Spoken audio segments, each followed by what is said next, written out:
Clyde Broad's daybreak windows in front of a van. So here we are now, 8 years later. How far do you think you've come? Astonishing. I mean, if you really take a couple of steps back and look at the long view, the big picture, for us to have arrived on the political scene and to have said to all the parties, to all the media, to all the big business vested interests that we wanted the country to take a 180-degree change of direction. I mean, it was laughable. It was considered laughable. And I mean, I was kind of, at about that time that we first met, I was kind of portrayed as being the patron saint of lost causes. I mean, this was never going to happen. And here we are, nearly a year on, from a referendum win, which in terms of this country's constitution is probably the most significant event since the English Civil War. I mean, and it wouldn't have happened without UKIP. So I think our achievements have been pretty astonishing, really. Which brings us now, here we are in June, and you're here with Tim Aker. So what brings you to Thurrock, and what chances do you think Tim Aker, just beside you, has here in Thurrock? Well, I mean, this obviously was big Brexit country last year. All of the reasons that people voted Brexit in Thurrock, none of them have changed. We've had a vote.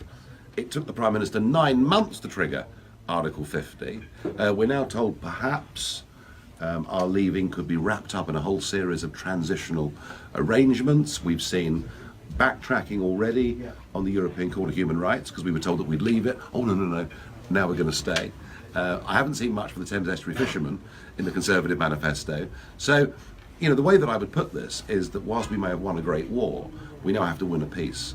And sometimes achieving that part is even harder than winning the battle itself. And I genuinely do think, that unless there's a strong UKIP voice in this country, we will finish up with that cosy consensus that we smashed last year, re-establishing their authority and actually not giving us the Brexit that people went and voted for. Is one of the problems, though, that you're very popular, look, there's lots of people behind us, but without you in UKIP, is it not? I'm still in UKIP. Okay, I know, but without day in, day out, with you there for UKIP, is it sometimes people feel that, without sounding too flippant, it's a bit like a tribute band? Well, I don't think so. Not yet a while, anyway.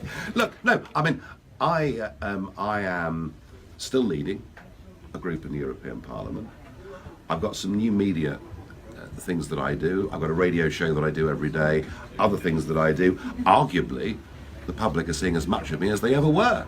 In fact, even just this week, apparently I could be investigated by the FBI. So I haven't exactly disappeared from view. You take that as a compliment? Huge, absolutely. I mean, it's in America, there are many that can't get to grips with the fact that Trump won the election, just as the Blairs and Cleggs can't get to grips with the fact Brexit happened in this country, so they're looking for someone to blame. No, I'm not running it, but I'm still very much a part of it, which is why I'm here. And I hope that message, gets out to people in Thurrock and elsewhere, that I might not be the guy at the top of it anymore, but I'm still very much behind it. Tim, how's things going? It's going very well, a lot better than last time. A lot better than last time. The Thames crossing is a complete game changer in Thurrock. They've seen that Jackie Price last time said she stopped the crossing. Funny that, and I'm sure it's by pure coincidence that she had these emergency meetings with Theresa May during the election campaign, but still hasn't told anyone what the outcome of these talks were. They want an MP who's going to fight for Thurrock. John Kent's a good man, but it took them 2.5 weeks to select him, and I think he's been pushed into it. The fight's between me and Jackie, and when you put that binary choice to people, they're coming over to me.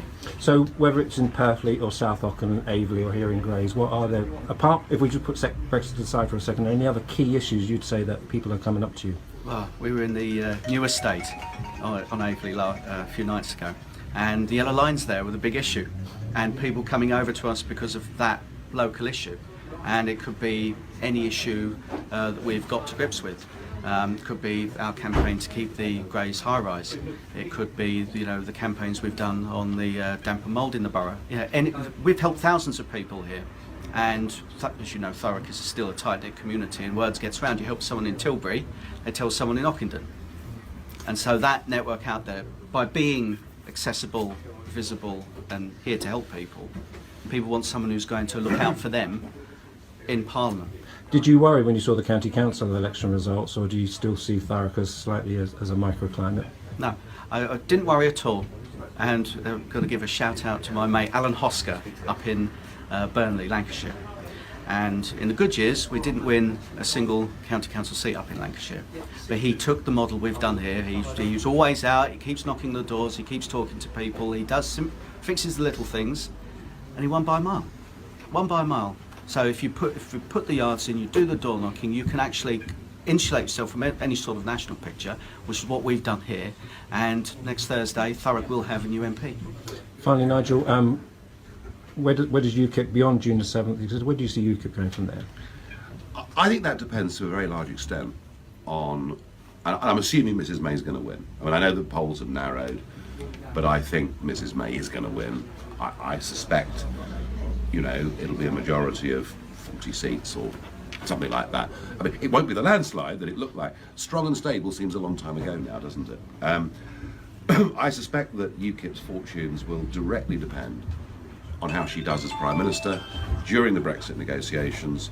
And all I can say is if she's as successful in dealing with Brexit as she was as Home Secretary in dealing with immigration and radicalisation and dealing with terrorism, which was completely hopeless, then I think you could see UKIP in 2 years' time even more relevant and even stronger than it ever was before.